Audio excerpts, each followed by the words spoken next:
right, headed to the gym, ready to get that workout in. So today is leg day. We are gonna go and rip it up.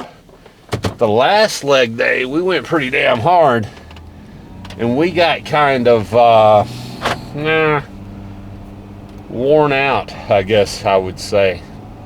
I went hard and kind of felt it for a couple of days, and I'm feeling better.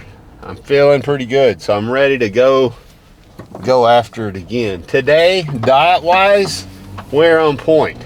We're where we need to be. We have made the corrections we needed to make, and we are back in a stride. And our goal is to keep that stride. I have been doing some calculations, and it does look like we might be lowering our calories at the end of the week, and I will be updating everybody on that. So log into your TikTok and your IG threads and all that, and follow along, because there is some additional content on there that you will get. And I will go over some of my maintenance and some of my plans and how I'm doing some of the things I'm doing, and I do some of it on there. So it is a good place to be. Everybody else, I appreciate you following along. Thank you for keeping up with the videos, and I appreciate y'all subscribing.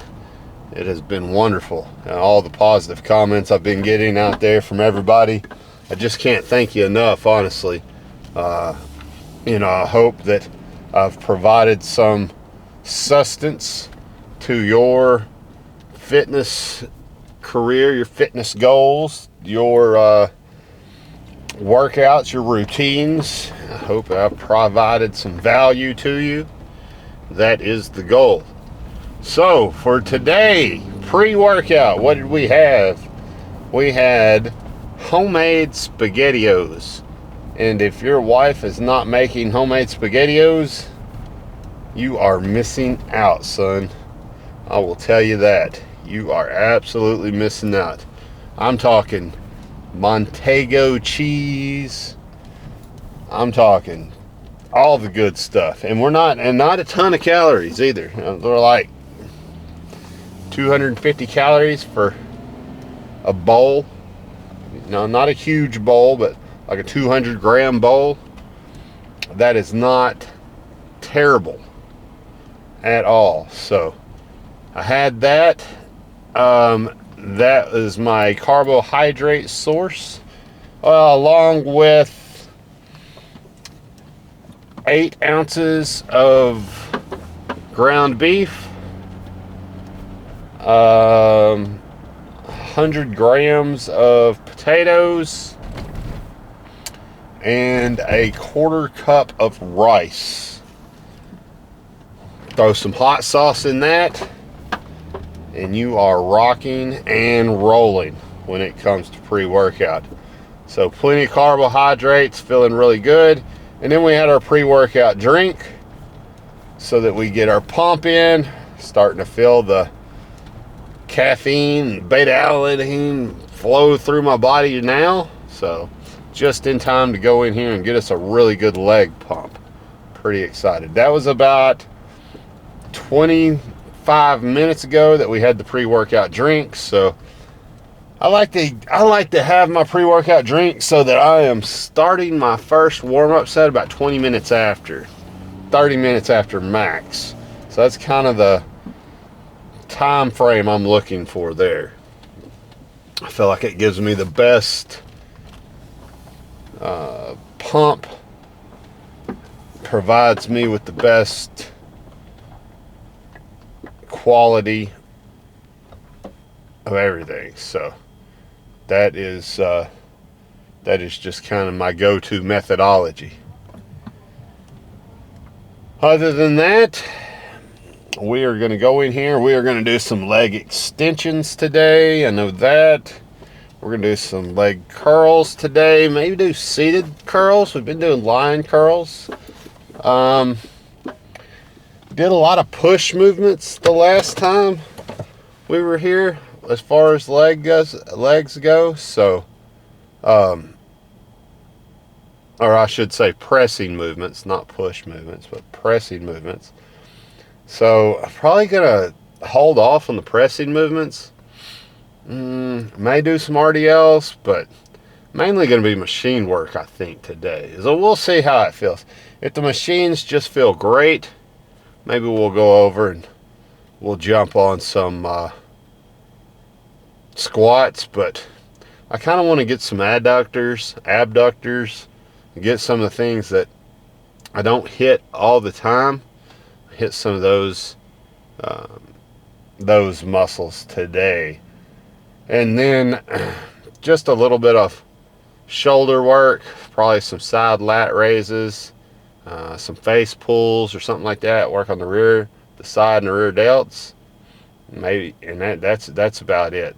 And probably go cables, because we did dumbbell work on our side and on our shoulders last week. So it'd be good to maybe mix it up and do some cable work today, unless they're all taken or something like that, and then we'll jump on the dumbbells. But we'll see. You know, it's hard to tell you exactly what I'm going to do until I get in there and I start doing it and I kind of get a feel for it. And that's kind of the whole point of the intuitive lifting. You know, we went from having a solid script, everything programmed out. We're going to do this every single time we come in the gym. If a piece of equipment's taken, maybe we'll do something else that's on our list, but we're going to come back to that piece of equipment after it's not taken anymore, versus, you know, what we're doing now, where it's like, all right, well, we're doing curls, but did those curls feel good? You know, no, they didn't feel the way we wanted them to feel. So let's move some hammer curls. Oh, okay, so the hammer curls feel real good. Well, let's stick with a few sets of those, and so on and so forth. And what do I mean by feel good? Like, how does it feel on your joints, right? Are your joints achy or anything? How does it feel as far as just your strength goes? Do you feel strong and capable of being able to lift that weight with that exercise and really put forth all of your effort? And to some degree, like mentally, are you in it? Is it boring today? Is that lift just not exciting you today?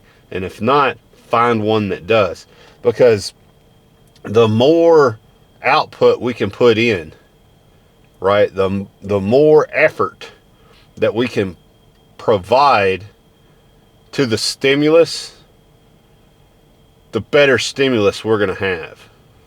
In other words, the harder we go, the better stimulus we're going to provide our muscles, the more growth we're going to see. You take two dudes that are similar in nature, similar size, been working out for the similar amount of time.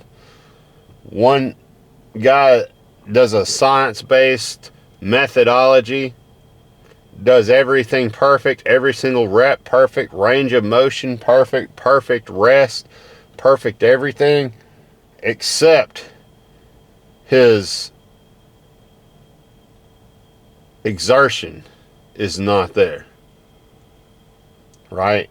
He does not push himself as absolutely as hard as he can.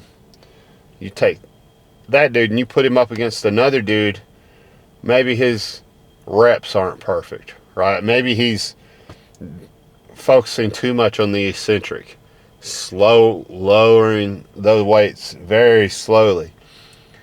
Whatever it might be, right? Maybe he's not perfect, but his exertion and his effort is way over the top and way better than the other dude that's doing everything perfect except for effort.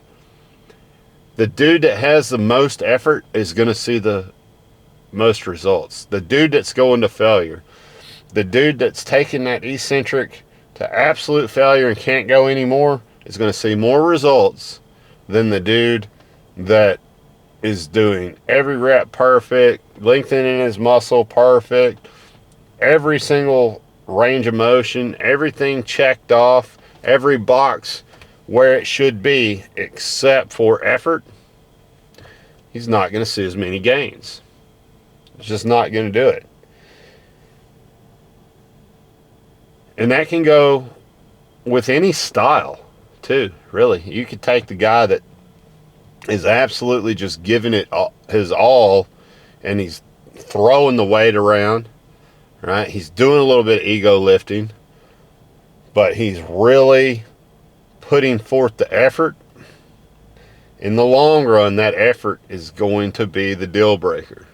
So just know, whatever you decide to do, put forth the effort, and that can set you apart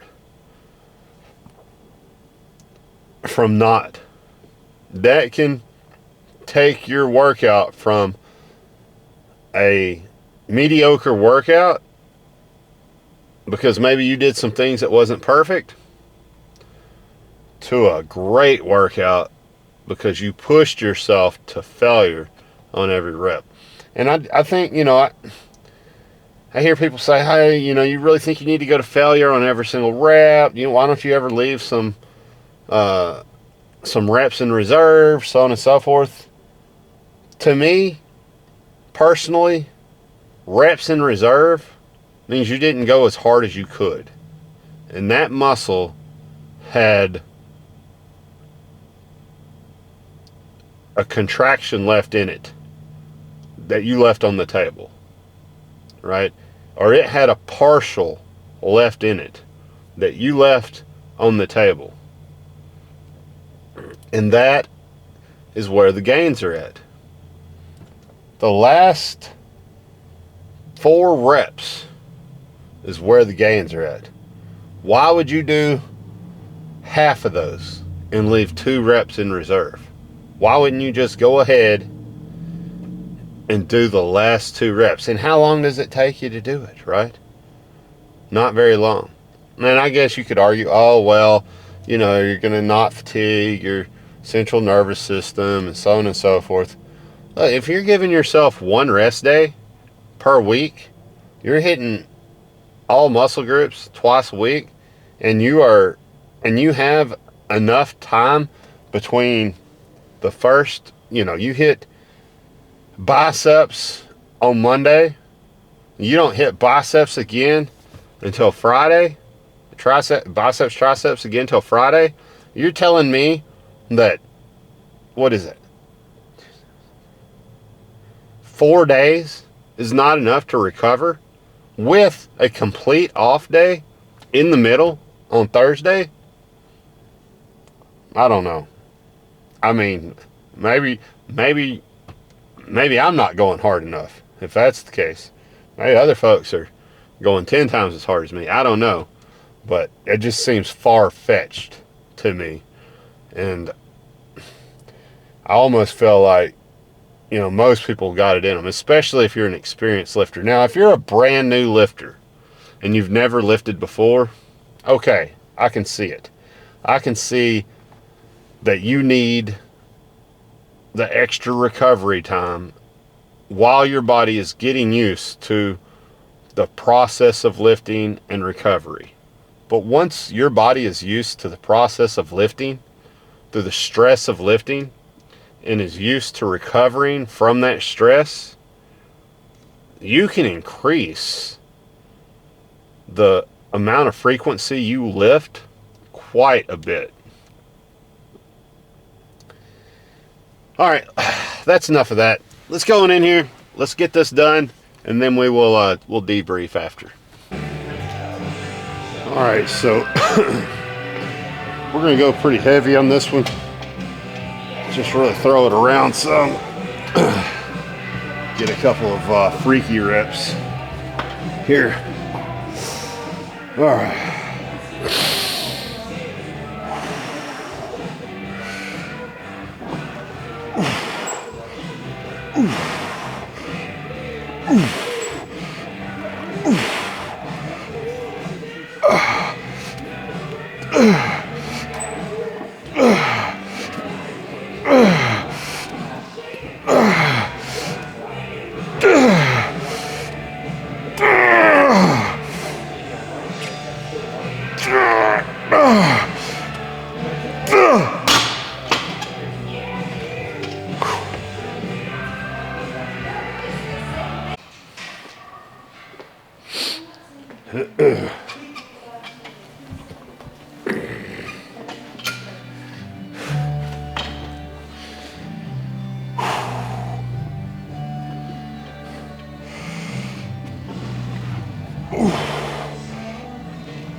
Oh.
Alright, let's just get a couple reps here, heavy to failure, and then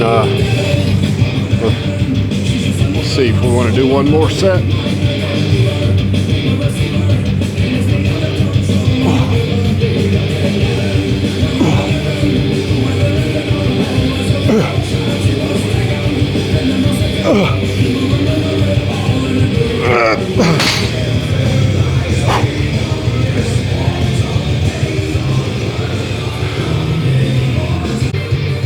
Alright, so we only got fucking 5 on that last set.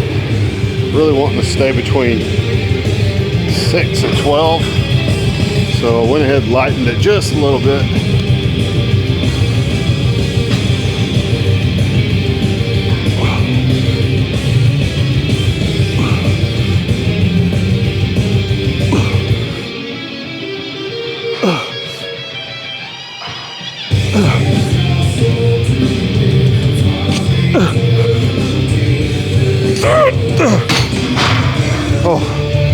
Oh, that's good.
That's good.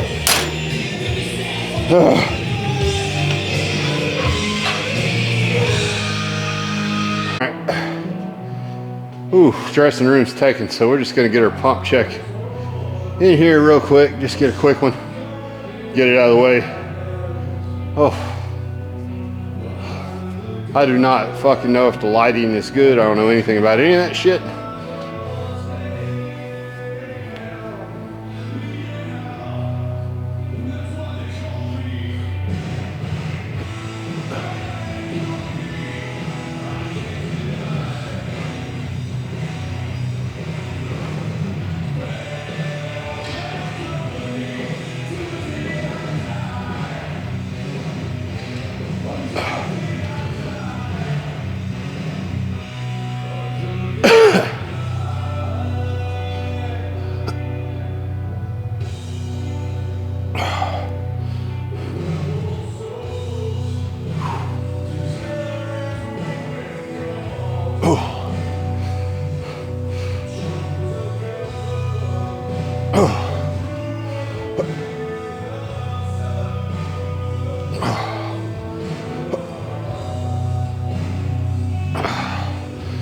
Whew. All right, that's enough of that. Not bad. Let's get some cardio. Go home. All right. Workout complete. Legs are absolutely thrashed. Shoulders felt pretty good.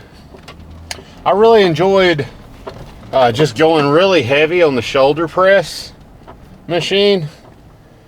And I know it probably works your front delts a little bit more than everything else, but I still feel like there must be there's got to be some benefit in it, right? So anyway, the shoulder press, like I said, felt good. Leg press felt good. Leg extension felt good. Leg curls felt good. I really enjoyed doing the leg extensions, then coming back to the curls, going with 2 legs, then coming back with singles. Felt really good. The reason I like to do the one machine that I did the 2 legs on for the extension, it feels really good doing double legs with that machine because it's not as stable, funny enough, and it requires you to put a little bit more effort out to do the machine properly. Whereas the sitting leg press with the single bar across that I do single legs on, that bar that goes across my legs is bent and kind of angles out. So whenever you do double leg press on that, your inside leg seems like it's doing more work because it's closer back towards your body than your outside leg. So your right leg is closer back towards you than your right leg, which is slightly in front of that leg. So it's like your right leg is getting more of a stretch than your left leg. So by doing single legs on that machine, it allows you to come all the way back with your left leg in that stretched position. So just pay attention to your machines and think about little things like that. And like, is there a machine that's optimal to do it a certain way, or that feels better for you doing it a certain way, and then do it that way to get the most benefit out of it. And then with the seated leg curl,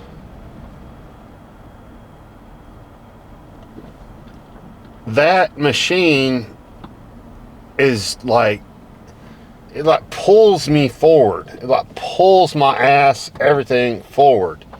So I come down and then it pulls my whole body forward when I release. So, and it's hard to like keep my back against the backrest, right? So like a belt would be really good to strap a belt on there, but I don't have a belt, and there's not a belt big enough in the gym to go around me and the machine. Maybe I just should purchase one to strap myself in. But reaching over and bending over and reaching over the way I did it at first helps with that, but it also doesn't feel as good as when I push backwards on it and push my back into the backrest. Like, I feel like I get a better squeeze on my rep when I do that. So, you know, 10 of one, half dozen of the other. And then supersetting the adduction, abduction machines, that was pretty cool. I I enjoyed that, and I think I'll do that a little bit more, start adding that into my program a little bit more. I have noticed that I feel like my squats have gotten stronger since I started doing that. Even though I just started squatting, squats are probably just getting stronger from squatting, because I haven't been doing barbell squats, right? But it feels like my squats are getting stronger. Now, I think I may need to add some Smith machine squats. That was my go-to, and I really enjoy. I like how I can like put my feet forward on a Smith machine squat in front of me, and I don't get that forward lean with my body. It's like my legs are so long from my knee to my ass. Whenever I squat down, my body naturally comes over and hunches forward, and it's not terrible. But when I go back and watch it, like, it doesn't feel terrible. But when I go back and watch it on video, it feels like, okay, I could have stayed more upright. I could have done that better. And it does feel a little bit awkward unless I put some like tens under my heels. And when I put tens under my heels, that makes it feel a hell of a lot better. So think about that also. Like, how can you modify the lift that you're already doing to make it feel a little bit better? Is that like adding some tens under your feet, doing it barefoot?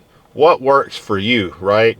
And then utilize that, because the better the lift feels, the harder you're going to go and the more gains you're going to make. And it's almost parlays into what we were talking about earlier before we went in to the gym. We want to go absolutely as hard as possible. Well, as comfortable as we can make ourselves will allow us to go harder in the gym. And the more comfortable you can make all of the other aspects of lifting, the harder you can go with the actual lift itself. The more you can focus on going hard for that lift. So, just some things to think about. All right, post-workout, creatine, whey protein. Then we're going to have our